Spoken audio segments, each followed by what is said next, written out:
My wife asked me to sell the last thing her grandmother ever gave her. Not for money, but to see if I still loved her. So sit patiently and listen to today's story. The coffee was always cold by the time I remembered to drink it. Not because I was busy, but because I was lost. Lost in the swirling vortex of deadlines, financial anxieties, and the ever-present, suffocating silence that had become the third occupant of our home. Sarah and I, once inseparable, now moved like two planets in distant orbits. We shared a bed, a house, and a last name, but the connection, the spark that had ignited our universe, had dwindled to a faint ember. Our conversations were transactional. Did you pay the electric bill? Don't forget the dry cleaning. Are you home for dinner? Never. How was your day, truly? Never. Are you happy? The silence began subtly. A missed goodnight kiss here. A hurried breakfast there. Then it escalated. Weekends became solitary affairs. I immersed myself in work, she in her garden or with her solitary walks. We stopped holding hands, stopped laughing at each other's bad jokes. It wasn't anger that drove us apart. It was worse. It was apathy. A slow, creeping indifference that seeped into every corner of our shared life. I blamed the economy, the pressure of my job as a mid-level architect, the constant struggle to keep up with the rising cost of living in the city. I convinced myself that once things got better, Sarah and I would find our way back to each other. I just needed to work harder, earn more. That was my mantra, my excuse, my blindfold. The shrine in the spare room. Sarah, on the other hand, had a different coping mechanism. She retreated into her memories. Not ours, but her own. Her spare room, once earmarked for a future child, had slowly transformed into a private sanctuary. It was filled with boxes, old photographs, quaint trinkets, and framed letters. This was her personal museum, dedicated to her late grandmother, Ilara. Ilara had raised Sarah after her parents died when Sarah was just a child. She was Sarah's anchor, her storyteller, her entire world. The spare room contained every tangible piece of Ilara's life. A faded lace shawl, a porcelain doll, letters tied with silk ribbons, and a small, intricately carved wooden music box. This music box was particularly special. Ilara had given it to Sarah on her 10th birthday, telling her it held the song of our ancestors and the spirit of our memories. Sarah never played it when I was around. But sometimes, late at night, I would hear the faint, haunting melody drifting from the spare room. It was the only sound in our house that wasn't silence. I didn't understand her obsession with the room. I saw it as a retreat, a space where I wasn't welcome. A sign of her pulling away even further. I never went in. I never asked. I just let the silence, and her solitude, grow. The ultimatum and the proposal. The catalyst arrived not with a bang, but with a polite, firm voice from a divorce lawyer. Sarah had scheduled a consultation. I found the card on the kitchen counter, tucked beneath a grocery list. My world shattered. Not with the loud crash I would have expected, but with a deafening, hollow thud. It was a wake-up call, cold and brutal. I hadn't just been losing our connection. I was losing her. That night, I didn't pretend to be busy. I waited for her to come home. When she walked in, her face tired and distant, I intercepted her at the door. "Sarah," I began, my voice hoarse. "I saw the card." She flinched, then her shoulders slumped. "Mark, I didn't know how else to tell you. We can't keep living like this."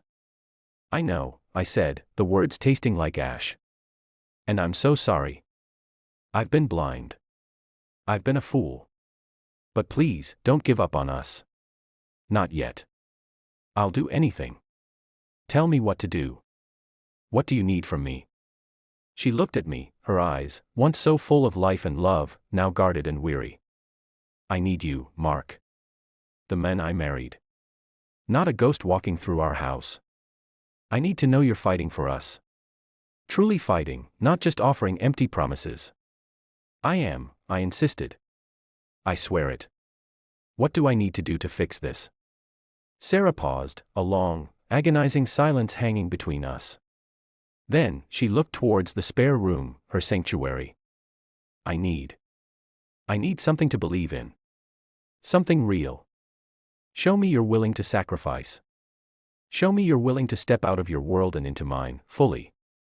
Anything, I repeated, my voice desperate. Then sell the music box, she said, her voice barely a whisper. Sell Ilara's music box. Use the money to take us on a trip, just us. Away from everything. Away from here.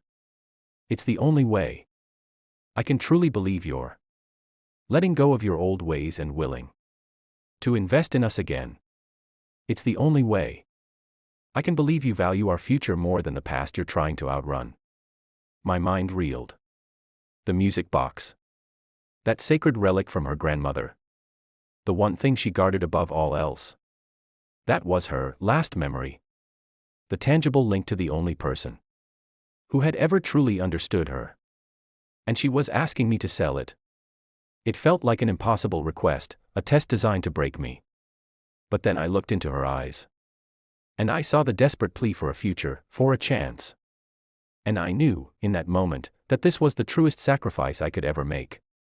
Not just of money, but of her past, to build our future. Next morning, the sun felt too bright, as if it were interrogating me. Sarah didn't mention the music box at breakfast. She didn't have to. Its absence in our conversation felt like a physical weight pressing down on the table. I went to the spare room. For the first time in years, I turned the handle. The air inside was still, smelling of dried lavender and old paper. There it sat on a velvet cloth, the music box. It was made of dark cherry wood, polished by decades of Sarah's touch, with a delicate silver inlay of a weeping willow on the lid. I picked it up. It was heavier than it looked. To Sarah, this wasn't just wood and gears. It was her grandmother's voice. The smell of her kitchen, the safety of her childhood. And I was about to turn it into a stack of $100 bills. The appraisal of a soul. I took it to a high-end antique dealer downtown. A man named Mr. Thorne, who wore spectacles so thick they made his eyes look like swirling marbles. He handled the box with a reverence that made my stomach turn. Exquisite, he murmured, using a jeweler's loupe to examine the silver. An 1890 Swiss cylinder movement. The inlay is authentic silver, and the wood is pristine. This isn't just an antique, young man. This is a masterpiece of sentimental engineering. How much? I asked, my voice cracking. I can offer you $5,000, he said. To the right collector, it's worth more. But for an immediate sale, $5,000. $5,000. The price of our marriage. The price of Sarah's last tangible link to her grandmother. I walked out of the shop with the box still in my bag. I couldn't do it. I sat in my car and cried, not for the money, but for the man I had become. I had let our life get so bad that my wife felt she had to amputate her own heart just to see if I still had one. The decision. I realized then that simply selling it wasn't enough. If I just took the money and booked a flight, I was still the same transactional man. I needed to understand the sacrifice. I spent that afternoon not at work, but at the library, researching the music box's history. I found that the Song of the Ancestors Sarah mentioned was a folk tune from her grandmother's village, a song about returning home after a long winter. That night, I went home and found Sarah in the kitchen. I didn't say a word. I took the music box out and placed it on the counter. I went to the dealer, I said. She looked at the box, her eyes filling with tears. She didn't look at the money I hadn't yet taken. She looked at the box like she was saying goodbye to a friend. And she whispered. He offered $5,000, I said. But Sarah, I don't want to just sell it. I want you to know that I understand what this is. This is your home. And if I take this away, I have to be your home instead. I have to be the place where you feel safe. If I sell this, I am making a vow that you will never need to look backward again. Because the future I build for us will be even more beautiful. She sobbed then, a deep, guttural sound. She grabbed my hand and held it against the wood. Sell it, Mark. If we keep it, we keep the silence. If we sell it, we find our voices. The transaction. The next day, I handed the box to Mr. Thorne. As he counted out the bills, I felt a part of our house go cold. But as I walked to my car, I felt something else, a spark. A terrifying, flickering spark of hope. I didn't book a fancy resort. I didn't buy a cruise. Instead, I used the money to rent a small, secluded cabin in the very mountains where her grandmother had grown up. I bought 2 hiking packs, a map, and a notebook. When I showed her the tickets and the plan, Sarah didn't smile. She looked at me with a profound, quiet intensity. "You're taking me back to the beginning," she said. "No," I replied. "I'm taking us to the place where we learn how to start over." The mountains were unforgivingly beautiful. The air was thin and tasted of pine and ice. For the first 3 days, the silence followed us. It sat between us at the campfire. It hiked with us up the steep trails. But it was a different silence. It wasn't the silence of apathy. It was the silence of waiting. On the 4th night, it rained. A heavy, mountain downpour that trapped us inside the small wooden cabin. The power went out. And we were left with nothing but a single candle and the sound of water drumming on the tin roof. "Tell me a story," I said, sitting across from her on the floor. "I don't have any stories left," Sarah said, her voice hollow. "I sold the box, remember? That was the library." "No," I said, reaching out and taking her hand. Her skin was cold. "The box was just the book cover. You are the story. Tell me about the time you and Alara got lost in the woods. Tell me what she told you about love." And she began to talk. She talked for hours. She told me things I had never heard in 7 years of marriage. She told me about her fears of being a mother. Her secret grief over her parents. And how much she had missed the men I was when we first met, the men who used to draw sketches of houses on napkins just to show her where they would live one day. I listened. I didn't interrupt. I didn't check my watch. I realized that for years, I had been providing for a woman I hadn't bothered to truly know. When she finally stopped, the candle was a puddle of wax. "Mark," she whispered in the dark. "I'm here. I don't miss the music box tonight." "Why?" "Because," she said, leaning her head on my shoulder. "You're finally listening to the music instead of just the noise." We returned from the mountains not as different people, but as the people we were always meant to be. The house felt larger, somehow. The silence that had once been a suffocating fog was now a clean, open space, a canvas waiting for new colors. But there was a lingering ache. Every time I passed the spare room, I felt the phantom weight of the music box. I had fulfilled my promise. I had become her home. But I knew that in the quiet moments when I was at work, Sarah still looked at that empty velvet cloth on the side table. You can't replace a lifetime of heritage with a single week of hiking. No matter how profound the connection. The architect's secret. I went back to my firm with a new fire. I didn't work long hours to avoid Sarah. I worked with a precision and passion that caught the CEO's eye. Within 3 months, I landed a commission for a new cultural center. The bonus was significant, more than enough to cover what I had spent. I had a plan. I went back to Mr. Thorne's antique shop. I walked in with the cash in an envelope, my heart racing. "Mr. Thorne," I said, leaning over the glass counter. "The Swiss music box. The one with the silver willow. I want it back." Mr. Thorne looked up from a pocket watch, his expression unreadable. "Ah, Mr. Miller. I was wondering when I'd see you again.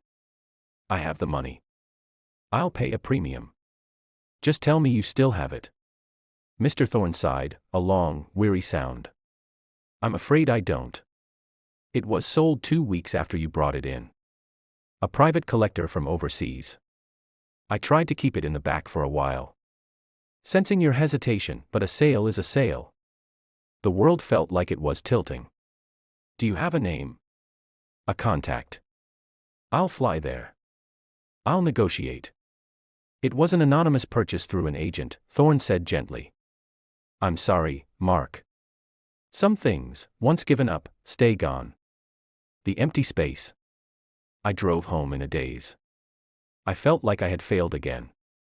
I wanted to give her back her past while keeping our future. I wanted to be the hero who restored the last memory. When I got home, I found Sarah in the spare room. She wasn't crying. She was painting. She had set up an easel where the boxes of old trinkets used to be. She was painting the mountain range we had climbed together. I tried to buy it back, I blurted out, leaning against the doorframe. Sarah stopped her brush midair. She turned around, looking at me with a soft, knowing smile. I know. How? Because I know you, Mark. I knew the moment you saw the bonus check. You try to undo the sacrifice. But you don't understand. She walked over to me and put her paint-stained hands on my cheeks. The music box wasn't my memory. It was my crutch. I don't understand, I whispered. As long as I had that box, I was living in a Lara's world. I was a child waiting for a grandmother who was never coming back. By asking you to sell it, I wasn't testing you to see if you'd do it, I was forcing myself to let go of the past so I could finally hold onto you. The final revelation. She led me to the closet in the spare room. She pulled out a small, modern digital recorder. Before you took it to the dealer that morning, she said, I recorded it. I sat in here and played the melody one last time. I have the song, Mark. I don't need the wood and the silver. The box was just a thing. The sacrifice was the real music. She pressed play. The haunting, tinny melody of the Song of the Ancestors filled the room. It sounded different now. It didn't sound like a funeral march. It sounded like a lullaby for a new beginning. Epilogue, the Garden of New Memories. 2 years have passed since the music box left our lives. Our house is no longer silent. It is filled with the chaotic, beautiful noise of a life lived out loud. We eventually moved out of that city apartment. And into a house I designed myself, a house with big windows that let in the light Sarah needs for her paintings. In the center of our garden stands a weeping willow tree. Its branches swaying in the wind. Just like the inlay on the old box. Sometimes, when the wind is just right, I imagine I can hear the melody in the leaves. Sarah sold her last memory to save our marriage, but in doing so, she gave me the chance to build 1,000 new ones. We learned that a marriage isn't a museum where you preserve the past. It's a workshop where you forge the future, one sacrifice at a time. I still don't have the music box. But as I watch Sarah laugh while she teaches our daughter how to plant seeds under the willow, I realize I have something much better. I have the woman who was brave enough to lose everything, just so we could find each other. This concludes the story of the music box and the last memory. It is a story of letting go to move forward. Would you like to start a brand new story today? Perhaps something with a mystery or a different kind of emotional twist. The Return of the Willow. 3 more years passed. Our daughter, Lily, was now 5 years old, a whirlwind of energy with Sarah's eyes and my stubbornness. Life was good, but as any architect knows, even the strongest foundations are tested by time. The Song of the Ancestors had become a bedtime staple in our house. Sarah would play the digital recording, and Lily would hum along until she drifted off. To Lily, it wasn't a tragedy. It was just Mommy's song. The unexpected invitation. One rainy Tuesday, an elegant cream envelope arrived in the mail. It was an invitation to a private exhibition at the Museum of Cultural Heritage. The theme was Vessels of the Soul, a Century of Mechanical Music. At the bottom of the card, a handwritten note read, Mr. Miller, I believe there is an exhibit here that you helped curate. Even if you didn't know it. Please come. Arthur Thorne. My heart stopped. I showed the card to Sarah. Her face went pale, then resolved into a quiet mask of calm. We should go, she said. For Lily. So she can see what a piece of her history looks like. The museum hall. The museum was cold and grand. We walked through halls filled with giant street organs and tiny gold watches. Finally, we reached a small, dimly lit room at the very back. In the center of the room, under a single, brilliant spotlight, sat a dark cherrywood box with a silver weeping willow inlay. Lily ran toward it. "Look, Daddy. It's the song box." We stood before it, breathless. Beside the display was a plaque. "The Willow of Remembrance. Anonymous donation." This piece was returned to the public domain by a collector who believed that some melodies are too heavy for one person to own, but too beautiful to be kept in a vault. I looked at the glass case. It was exactly as I remembered, but it looked different. It didn't look like a burden anymore. It looked like art. The true secret. As we stood there, Arthur Thorne stepped out from the shadows of the gallery. He looked older, his spectacles even thicker. He walked up to Sarah and took her hand. "He didn't want you to know," Thorne whispered, glancing at me. "But the collector who bought this from me years ago. He was a man who had lost his own wife decades prior. He told me that when he heard the story of a husband selling his heart to save his marriage, he couldn't bear to own the prize. He bought it just to ensure it stayed safe until the day you were strong enough to see it without needing to own it." Sarah touched the glass. She wasn't crying because she missed the box. She was crying because of the sheer, overwhelming kindness of strangers, and the realization that her sacrifice had touched a life she had never even met. The legacy. "Do you want it back?"